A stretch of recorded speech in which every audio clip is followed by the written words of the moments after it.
Hello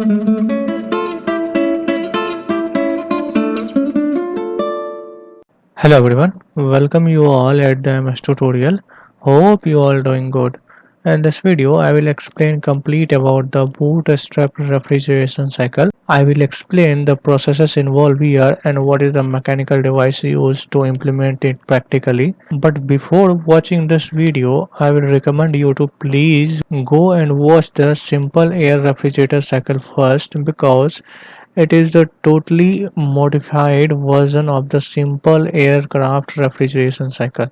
यहाँ पे aircraft होगा तो ये समझने के पहले आपको सबसे पहले ये बहुत ही ज़रूरी है कि आप सिंपल एयरक्राफ्ट रेफ्रिजरेशन साइकिल के बारे में थोड़ा बहुत आइडिया रखो कि कैसे उसमें रैम्ड एयर को हम कूल डाउन करके केबिन का टेम्परेचर मेंटेन करते हैं, कैसे वहाँ पे कंप्रेसर का यूज होता है, क्या हीट एक्सचेंजर का रोल होता है, क्या टरबाइन का रोल होता है।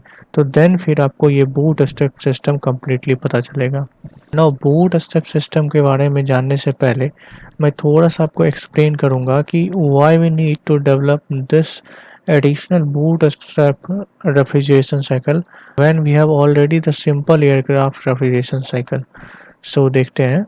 नाउ अगर आपको याद हो कि सिंपल एयर रेफ्रिजरेशन साइकिल का यूज हम रैम एयर की वजह से जो केबिन का टेम्परेचर इंक्रीज हो जाता है उस टेम्परेचर को रिड्यूस करने के लिए उस वहाँ पे कूलिंग इफेक्ट को मेंटेन करने के लिए हम यूज़ करते हैं। So similarly boot strap system का भी वही यूज है। ये भी रैम एयर को कूल डाउन करने के लिए रैम्ड एयर की वजह से जो हमारा केबिन का टेम्परेचर इंक्रीज हो जाता है उसको कूल डाउन के लिए यूज होता है। बट डिफरेंस बस इतना होता है कि बूट स्ट्रैप सिस्टम का जो यूज़ है वो हाई स्पीड एयरक्राफ्ट में किया जाता है और सिंपल एयर सिस्टम का ये लो स्पीड एयरक्राफ्ट में किया जाता है। वैसा एयरक्राफ्ट जो मीडियम एल्टीट्यूड पे रन करता है और ये वाला जो है हाई एल्टीट्यूड पे चलने वाले एयरक्राफ्ट में यूज होता है। अगर इस सिंपल एयर रेफ्रिजरेशन साइकिल को आप इसमें यूज करते हो तो ये आपका कंप्लीट रेफ्रिजरेशन लोड को बेयर नहीं कर पाएगा और ना तो ये उतना ज़्यादा एफिशिएंट होगा। But in the case of boot strap system ये वाला सबसे ज़्यादा एफिशिएंट होता है हाई स्पीड एयरक्राफ्ट के लिए। सो यहाँ पे देखते हैं और यहाँ पे जो इसकी एफिशिएंसी होती है इसका एफिशिएंसी का सबसे बड़ा रीज़न जो होता है इसमें एक जो सेकेंडरी कंप्रेसर रहता है वो कूलिंग टरबाइन से ही रन होता है। सो दैट्स वाई इसमें थोड़ा जो एनर्जी देना पड़ता है इनपुट वो थोड़ा कम जाता है और हमें जो आउटपुट कूलिंग पावर मिलता है वो ज़्यादा मिलता है। तो यहाँ पे मैंने वही लिखा हुआ है एयरक्राफ्ट हाई स्पीड एयरक्राफ्ट के लिए यूज होता है। और नेक्स्ट इसमें जो मॉडिफिकेशन होता है वो ये होता है कि इसमें एक और एडिशनल हीट एक्सचेंजर यूज किया जाता है, यानी टोटल 2 हीट एक्सचेंजर और 2 इसमें कंप्रेसर का यूज होता है। ओके, इसमें जो सेकेंडरी कंप्रेसर होता है it is driven by the turbine of the cooling system. Turbine जो है कूलिंग सिस्टम का उसी से ये सेकेंडरी वाला कंप्रेसर रन होता है। सो दैट्स वाई यहाँ पे हमें इफ़िशियंसी जो है बूट स्ट्रैप के केस में वो थोड़ा ज़्यादा मिलता है। अब यहाँ पे देखते हैं in this system the velocity of the aircraft provided the necessary air flow for heat exchanger so separate fan is not required. Boot strap के केस में हमें एक्स्ट्रा जो फैन हमने देखा था जो कि सिंपल एयर रेफ्रिजरेशन साइकिल में हमने देखा था कि हम फैन का यूज करते हैं कूलिंग लोड को मेंटेन करने के लिए। रेफ्रिजरेशन में जो कूलिंग करने के लिए जो एयर चाहिए होता है उसकी रिक्वायरमेंट को पूरा करने के लिए हम फैन का यूज करते हैं सिंपल एयर रेफ्रिजरेशन साइकिल में। बट यहाँ पे जो एयर का ज़रूरत पड़ता है रेफ्रिजरेशन के लिए वो हमें एयरक्राफ्ट के वेलोसिटी से ही मिल जाता है। एयरक्राफ्ट की वेलोसिटी इतनी ज़्यादा होती है कि जो एयर हमें चाहिए रिक्वायर्ड होता है high temperature high high pressure पे वो हमें एयरक्राफ्ट के वेलोसिटी हाई वेलोसिटी की वजह से ही मिल जाता है। तो सो दैट्स वाई यहाँ पे जो है हमें एडिशनल फैन का ज़रूरत नहीं पड़ता है। तो ये था overview about the boot strap system. अब देखते हैं कि ये मैकेनिकल डिवाइसेस का यूज़ करके एयरक्राफ्ट में यूज़ कैसे होता है। सबसे पहले यहाँ पे एम्बियंट एयर हो गया और ये रैम इफेक्ट की वजह से इसका प्रेशर इंक्रीज हो गया और टेम्परेचर इंक्रीज हो गया। सो दैट्स वाई यहाँ पे जो है रैम एयर हमें मिलेगा।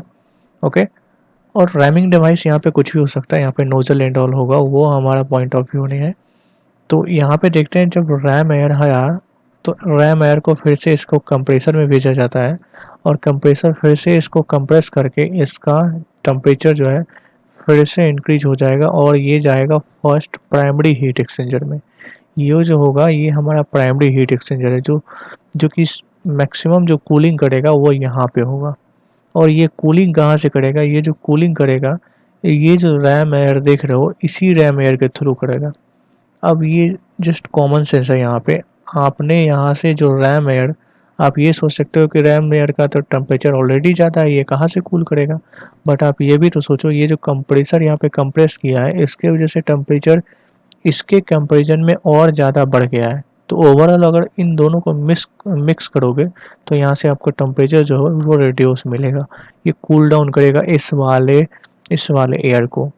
तो यहाँ से फिर कूल डाउन होके हमारा इस कंप्रेसर सेकेंडरी कंप्रेसर में जाता है और ये जो कंप्रेसर होता है बूट स्ट्रैप के केस में ये हमें कूलिंग लोड वाले टरबाइन से ही चलता है। यहाँ पे हमने देखा कि एक टरबाइन रहता है और इसी टरबाइन के एग्जॉस्ट से कूलिंग मिलता है।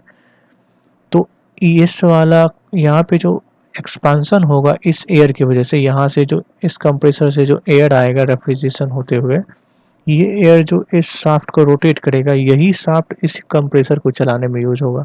तो सेकेंडरी कंप्रेसर जो यहाँ पे यूज हुआ इसके लिए हमें कोई एडिशनल पावर नहीं देना पड़ा। सो दैट्स वाई इसकी एफिशिएंसी जो है वो ज़्यादा होती है। तो इस कंप्रेसर से फिर से ये सेकेंडरी हीट रेफ्रिजरेटर में जाएगा और यहाँ से कूल डाउन होके फाइनली ये टरबाइन में जाएगा, यहाँ से एक्सपांड होगा, अपनी प्रेशर एनर्जी ये इस शाफ्ट को देगा और ये फिर से एग्जॉस्ट हो जाएगा। तो जिस प्रेशर पे ये एग्जॉस्ट होगा वही हमारा केबिन प्रेशर होगा और ये एग्जॉस्ट जो एयर है ये ठंडा होगा, तो इसलिए जैसे ही ये केबिन में आएगा पूरा केबिन को ये ठंडा कर देगा। तो ये कंप्लीट प्रोसेस था बूट स्ट्रैप सिस्टम का। होप आपको समझ में आएगा। नेक्स्ट हम देखते हैं इसमें जो प्रोसेसेस इन्वॉल्व है।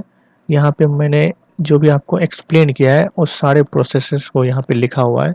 जैसे फर्स्ट 1 to 2 में हमें रैमिंग ऑफ द एयर होता है, सेकेंड 2 से 3 में कंप्रेशन ऑफ द एयर होता है और 3 to 4 में फिर से cooling of the compressed air होता है और 4 to 5 में ये सेकेंडरी कंप्रेसर में जाता है एंड अगेन 5 to 6 में दूसरा वाला हीट एक्सचेंजर में जाता है और 6 to 7 लास्ट में क्या होता है, pressure produce cabin pressure due to the expansion. Turbine में एक्सपांसन होता है और वहाँ पे हमें केबिन प्रेशर मिलता है। अगर आप इसका साइकिल देखो तो ये यहाँ से यहाँ रैमिंग हुआ, ठीक है, ये प्राइमरी कंप्रेसर में गया, ये पहले इस हीट एक्सचेंजर से कूल डाउन हुआ, ये सेकेंडरी कंप्रेसर में गया, ये फिर से वहाँ से कूल डाउन हुआ और ये टरबाइन में एक्सपांड हुआ और यहाँ पे हमें फाइनली केबिन प्रेशर मिला और यहाँ पे जो एयर एग्जॉस्ट मिलेगा ये हमें केबिन का टेम्परेचर जो है उसको ये थोड़ा सा मेंटेन रख करके रखेगा lower temperature as compare to ram temperature. तो ये था कंप्लीट। अगर इसी को आप ये जो है ये सारा यहाँ पे जो प्रोसेस है दिखा हुआ है ये सब आइसेंट्रोपिक प्रोसेस है। एक्चुअल ये जो साइकिल होता है वो कुछ ऐसा होता है। ये देख ये आइसेंट्रोपिक है, ये आइसेंट्रोपिक अगर होता तो यहाँ सीधा जाना चाहिए बट ये एक्चुअली में ये ऐसा होता है। थोड़ा सा एक्चुअल डिवाइस जो है इरिवर्सिबिलिटी की वजह से इसका ये थोड़ा सा शेप बिगड़ता है, तो यहाँ पे कंप्रेसर को थोड़ा ज़्यादा काम करना पड़ता है। तो एक्चुअल जो इसका साइकिल होगा वो ये होगा। ओके, तो ये आपका कंप्लीट बूट स्टेप था। अगर यहाँ पे आप न्यूमेरिकल सॉल्व करना चाहो तो जैसे ये जो कंप्लीट हो जाएगा आपका केबिन टेम्परेचर माइनस H7 कर दो, T7 कर दो, तो ये जो देगा आपका डिजायर्ड इफेक्ट होगा और आपका यहाँ पे पावर जो इनपुट होगा वो ध्यान रखना 2 से 3 के बीच में होगा। ओके, और यहाँ से यहाँ के बीच में भी होगा। तो ये दोनों पावर इनपुट हो जाएगा और ये आपका डिजायर्ड इफेक्ट हो जाएगा। तो COP आ जाएगा सिंपल आपका desired effect upon power input. तो ये कंप्लीट था आपको। आई होप ये टॉपिक आपको क्लियर हुआ। अगर आपको कोई भी डाउट है इस टॉपिक से रिलेटेड तो आप प्लीज़ कमेंट में मेंशन करें and if you like it then please click on the like button and also subscribe the MS tutorial for more such video. Thank you so much. Good luck.